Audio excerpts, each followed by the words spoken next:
Adventures of the Saint, starring Vincent Price. The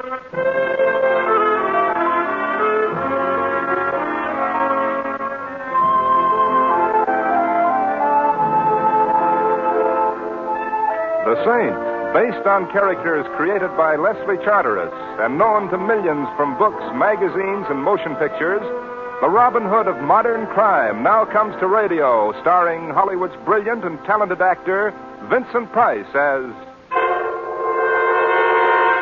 the Saint.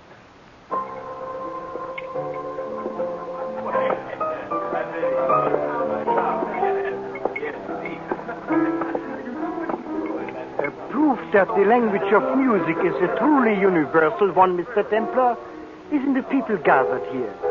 They run the gamut from saints to sinners. Would you not agree? I would indeed, Mr. Opto. Won't you join me? Oh, I accept with pleasure. Fine.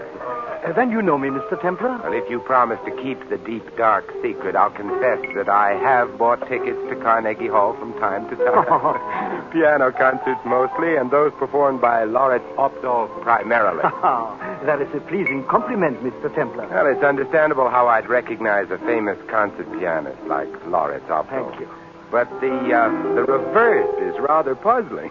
Then if you will keep the deep, dark secret, I shall confess. You were pointed out to me by a newspaper reporter seated at my table. Which explains half the compliment. But why did you come to my table?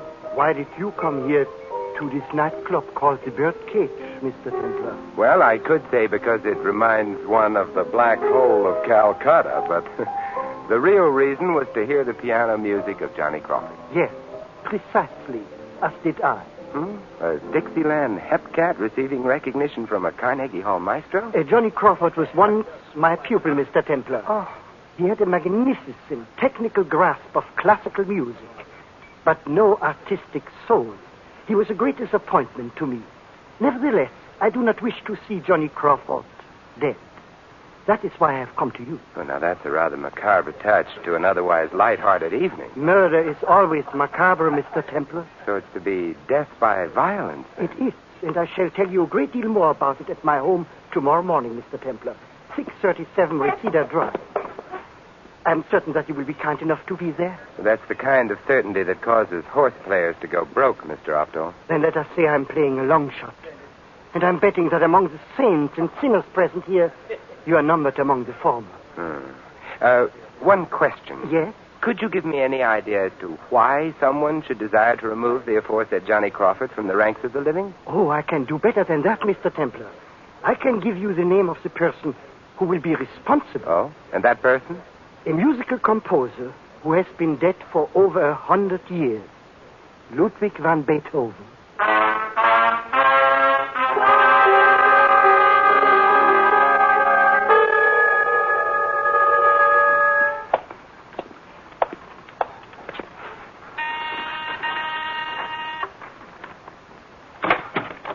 Yes?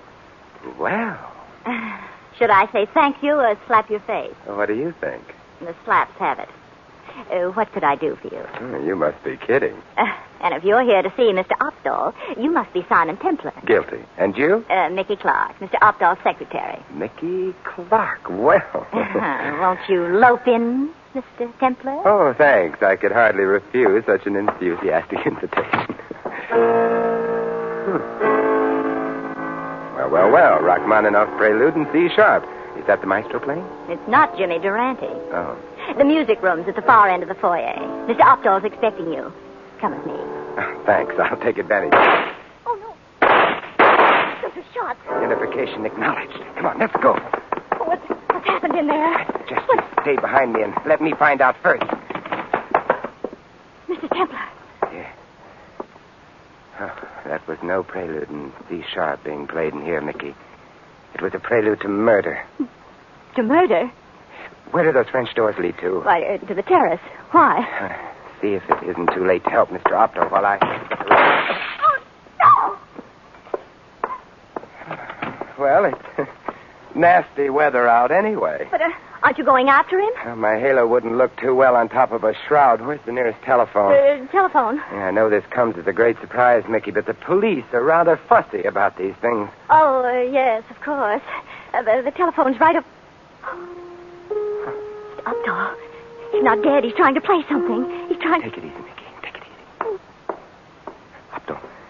Updahl, it's Simon Templar. Who shot you? Do you know who shot you? Can't talk, but he's trying to play. Updahl, can you hear me? It's Templar. Who shot you, man? Who shot... Mr. Templar. Is it... He is, Mickey. This time it's for sure. Oh. What was he trying to say as he died? Tell us the name of the murderer. One thing I've learned in this drab, weary life, my dear, is never to second-guess a dead man. Hey, what's this caught under the music rack?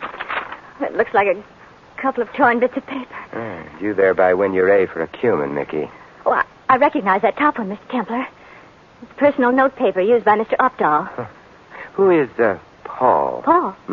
Paul DeGage. He's Mr. Updahl's concert manager. Why? The name Paul is the only written word left on the page. Look, we might have a slightly better lead on this second bit of parchment. Well, it's part of a music manuscript. Yeah, and an old one, too, judging by the condition of the paper and the signature attached thereto. Ludwig van Beethoven. Beethoven? Mm-hmm, the popular tunesmith who left this mortal coil some 100 years ago. Do you think it's possible that the old boy came back?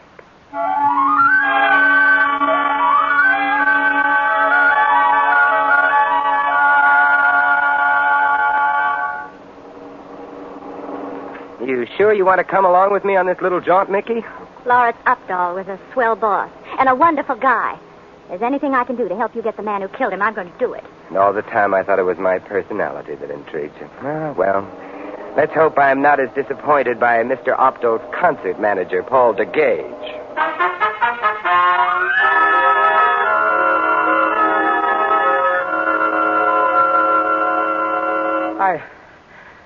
I still can't believe it, Mr. Templar.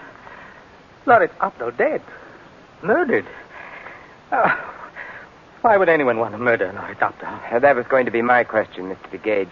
You don't suppose it was because he was going to tell me who wanted to murder Johnny Crawford, do you? Johnny Crawford? No. Who is he? No, you obviously don't suppose. Any other suggestions? I'm sorry, Mr. Templar, but I'm so stunned by this news. Lawrence was going to play for me this very evening, and I wasn't now... aware that Mr. Updahl had a concert date for this evening, Mr. DeGage. Well, it wasn't a concert engagement, Miss Clark. By a stroke of good fortune, I'd come into possession of an original musical manuscript of Beethoven's, piano sonata, and Lawrence was... Did you say Beethoven? Yes. It's an original that's never been published. It was known to exist, but was lost en route to the publishers in 1824, and it never turned up again until just recently. Why, it must be worth a fortune, Mr. DeGage. Well, it is quite valuable, yes. I'm going to offer it for sale to a small group of collectors in Coronado this evening. Lawrence had agreed to play it for me, but you now... wouldn't happen to have this manuscript here, would you? Oh, yes. Yes, it's in my safe. Do you mind if we take a look at it? Why, of course not. I'll have it for you in just a moment. Thanks. It's a remarkable document. Seems to be no question as to its authenticity. And that always helps. How did you happen to get hold of it? A refugee from Vienna brought it to this country some years ago. Just discovered it among some old family possessions he'd brought along with him. Doesn't know how it got there. I'm selling it for him. There you are. Please handle it carefully, Mr. Templar. It's quite old and fragile. It would probably tear quite easily. That wouldn't be an apology for the fact that it's torn right now, would it? Torn? Oh, I'm not certain I understand. The missing signature should supply the missing meaning. Missing signature? You mean that... Oh, good heavens. Well, you really had me worried for a moment, Mr. Templar. But as you can see, this manuscript is in perfect condition. There's the original signature. Ludwig van Beethoven. He's right, Simon. What about that torn piece? Exactly what I was going to say, Mickey. Thanks for your trouble, Mr. DeGage. Sorry I bothered you. Oh, it's not a question of bothering me, Mr. Templar. I'm merely puzzled. I don't understand what a Beethoven manuscript might have to do with the murder of Lawrence Updahl. And that's the reason I'm sorry I bothered you, Mr. DeGage. Now, neither have I.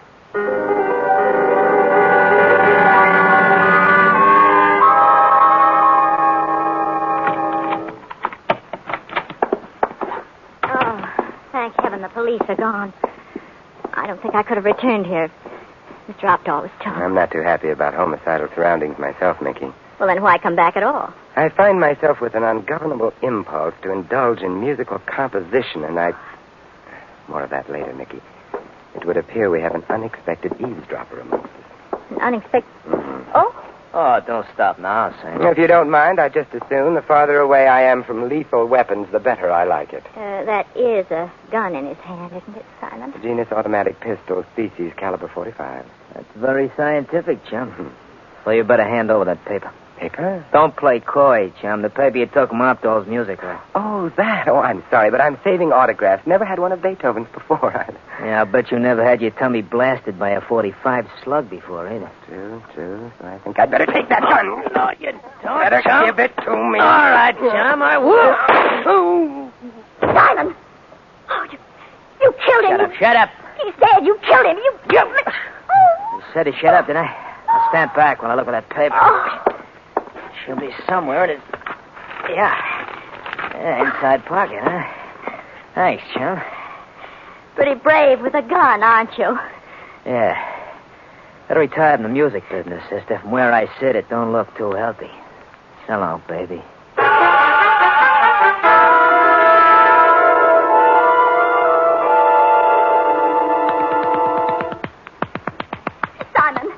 Simon, please answer me. Are you all right, Simon? Answer me, please. I must speak to my barber about this. Simon. And somehow the patting and massage I get after a shave doesn't give me anything like the sensation I'm getting now. Simon, you're all right. Well, I will be when the boys operating the trip hammers on my skull knock off at 5 o'clock. Why didn't you let me know? Why did you lie there playing possum like that? I doubt that a possum would appreciate the lovely picture you made as you bent over me, but as for me, well, I was in no hurry to wake up.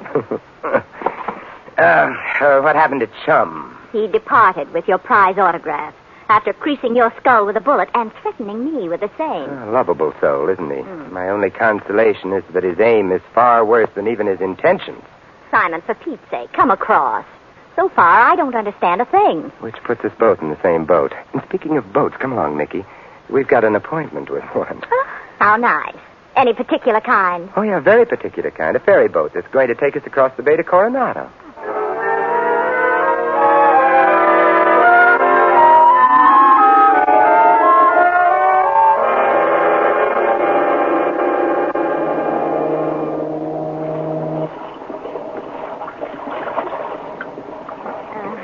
Simon, this ferry boat is like a ghost ship. Oh, now don't tell me that a little fog is getting you down, Mickey.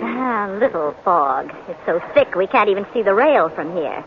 Why are you so insistent on getting over to Coronado tonight? Paul DeGage is selling a Beethoven manuscript to a bunch of collectors there, remember? One of my more famous hunches tells me that among those present should be a guy for whom capital punishment was invented. I hope it's better than the 2 hunches you had on that torn manuscript. It has to be. Hey, What is it, son? a piano in the lounge. Do you hear it? Yes. Rather good. It should be. The pianist is a former pupil of Lawrence Opdahl's, now holding forth at a dingy dive called the Birdcage. The birdcage.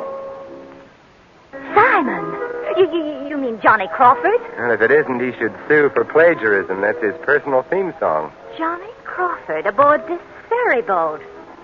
Now, why would he be going to Coronado? That's a good question, Mickey. Suppose we ask Johnny for the answer, huh? The door to the lounge should be somewhere over here. Maybe it is, but it looks like you'll have to navigate by radar to find it. Somebody's coming out on deck now. All we have to do is find that door. Calm down. Everything's going to be okay. I hope you're right, Jensen. I've got the creeps for fair. Never mind the creep. I know I'm Mickey, right. listen to those Just don't get excited. We got the signature, didn't we? Who's going to know the difference now? I know it, Jensen. Maybe someone else does, too. Oh, forget it, Johnny, will you? I'll meet you at the Birdcage when it's all over. The Birdcage. Johnny Crawford at the Birdcage. What are you kicking about? It's a living, isn't it? Oh, sure. Pretty soon we'll all be in a heavy sugar. Now, just you wait. You better be right on They're gone, Simon. Hidden in the fog. Who were they? Didn't you recognize one of the voices? I... It was the friendly one who tried to part my hair with a 45. What was it all about? That's the second question I have to ask Crawford. You wait here, Mickey. I'll be right back. Simon, you can't. Jensen's got a gun. Oh, don't worry about that. I'll keep my fingers crossed. I'll be seeing you. Simon, I can't stay here alone. I'm allergic to fog. Oh, you crazy fool. I can't even see you. Oh. Simon. Simon, what was that? What happened? Simon! Oh, no. Simon! Help! Help me! Man overboard! Man overboard! Man overboard! Man overboard! There you are, mister. You got him. What the fellow? I have it, Taylor. Many thanks. Hey, come on over here. Get over here. Simon. Simon, are you all right? Oh, frankly, no. I'm damp and my head aches. I've swallowed liberal quantities of seawater, which I found much too salty, and I have a terrific yen to play the piano. To play the... Oh, no, not again. Mickey, my dear, any psychiatrist will warn you of the dangers of inhibiting a creative urge. I think I'd better get into that lounge and get this one out of my system.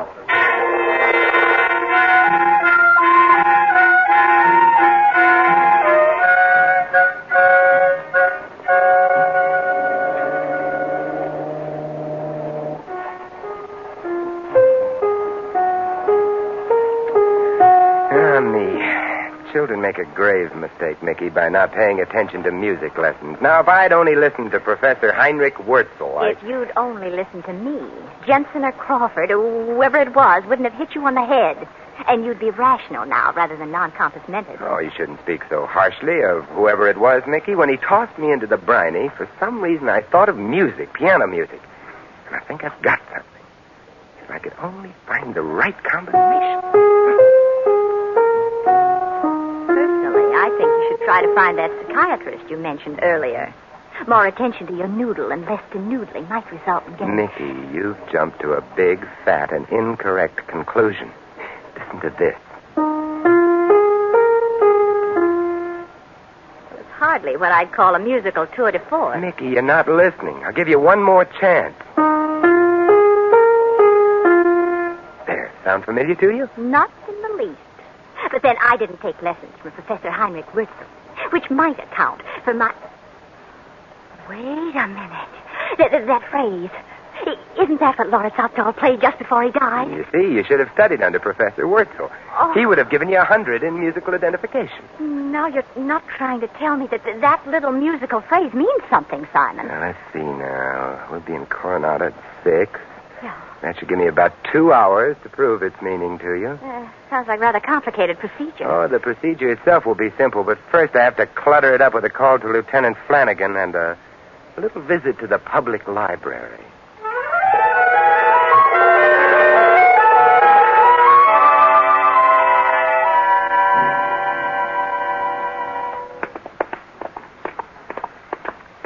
I can only say, Simon, that I trust the past hour and a half in that library was more entertaining for you than it was for me. Oh, it was, Mickey, it was. You'd be surprised at the amount of interesting information one can garner in a library. Maybe I wouldn't be so surprised if you'd share some of it with me. Well, I learned the very interesting tidbit that Ludwig van Beethoven lived from 1770 to 1827.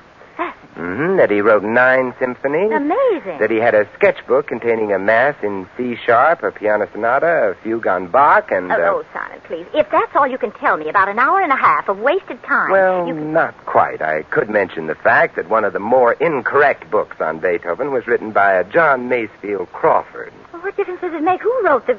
John Masefield Crawford? Mm-hmm.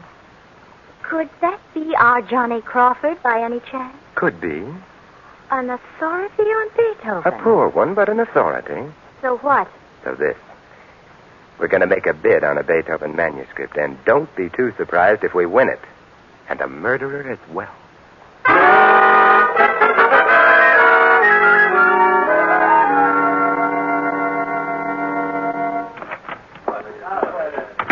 Here's Paul DeGage up on the roster. Looks as though the bidding's about to begin. You couldn't ask for better timing from a metronome. All right, gentlemen. Quiet, please. Quiet. This was to be a very happy occasion, gentlemen, as you all know. For we were to present here tonight an original, authentic, and hitherto unknown manuscript of a piano sonata by Beethoven.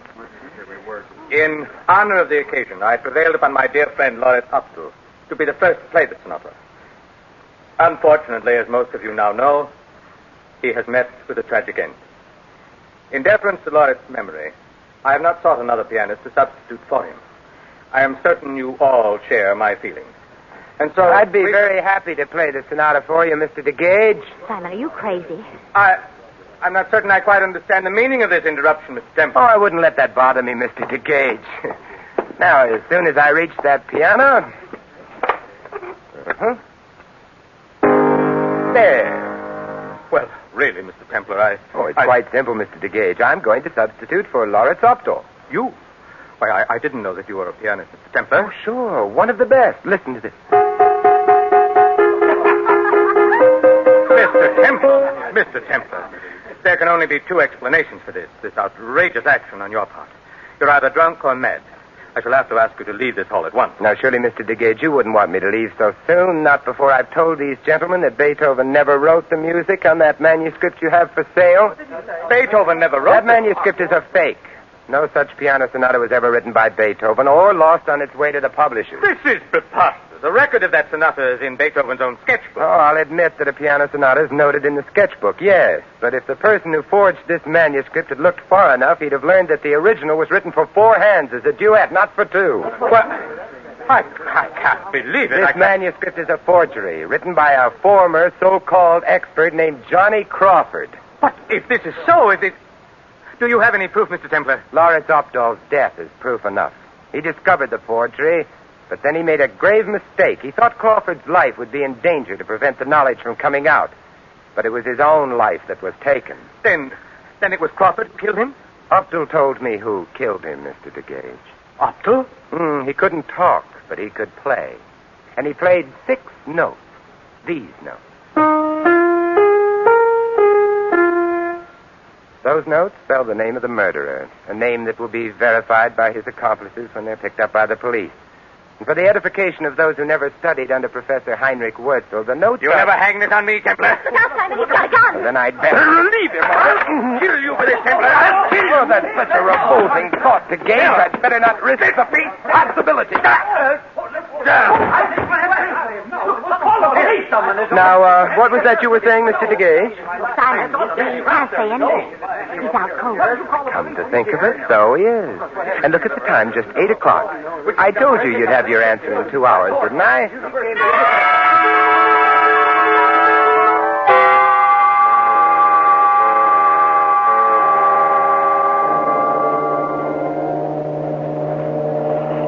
Then the whole idea was DeGage's from the start, and Johnny Crawford and Jensen were working for him. Mickey, why don't you stop your intellect from taking over for your emotions? Simon. Then Crawford must have forged the manuscript. He was a good enough pianist and a semi-authority on Beethoven to do it. But how did Mr. Opdal come into it? You know, they say that boat rides are wonderful therapy in cases of inhibited romance. Of course. Crawford was his pupil. I'll bet he got cold feet and showed Mr. Opdal a copy of the manuscript. And Mr. DeGage got wind of it, killed Mr. Opdal, and made off with the copy. Only part of it was torn off of the music rack. Oh, and this blessed fog. It makes everything so warm and cozy. But it must have been the idea of a second manuscript that tipped you off, huh?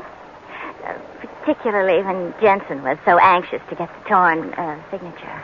I wonder if you'd still feel like slapping my face. And, of course, I finally got what you meant about those 6 notes Mr. Opdal played. They were DeGage, spelling DeGage. Yeah.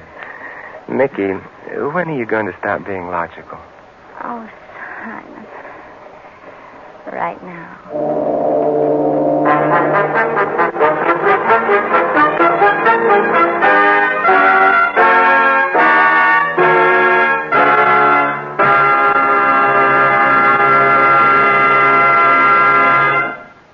You have been listening to another adventure of the Saint, the Robin Hood of modern crime. And now, here is our star, Vincent Price. Ladies and gentlemen, one of the 4 horsemen is still riding across Europe, scarring the bodies and spirits of millions with brutal hooves. His name is Hunger, and his victims are legion.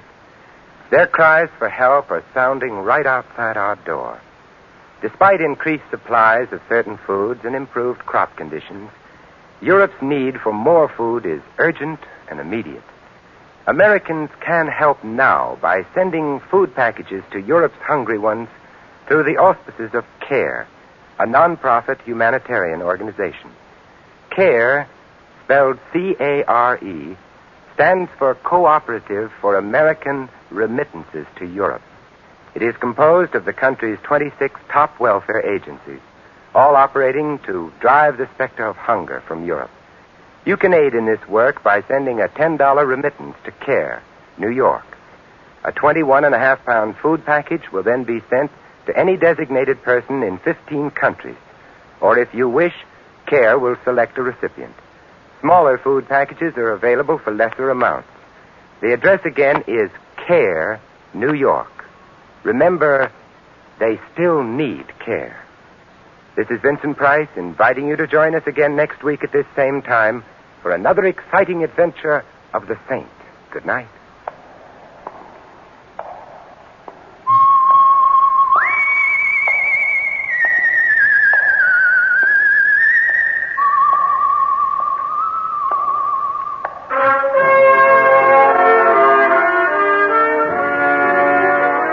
Tonight's script of The Saint was written by Sidney Marshall. Our cast included Alice Frost, Fritz Feld, Ted Osborne, Tony Barrett, and George Neese. The music was composed and conducted by Von Dexter. The Saint, based on characters created by Leslie Charteris, is a James L. Safier production and is directed by Helen Mack. Vincent Price is soon to be seen in the Universal International picture Curtain Call at Cactus Creek. All you Saint fans will be glad to know that the Saint comic books are on sale at all newsstands. Your announcer, Doug Gourlay. Monday night brings you two great adventure mystery programs side by side on most NBC stations. You'll hear Night Beat and then Top Secret. Lovely Alona Massey stars in Top Secret, the story of espionage during the last war. Be sure to tune here tomorrow night for Night Beat and Top Secret.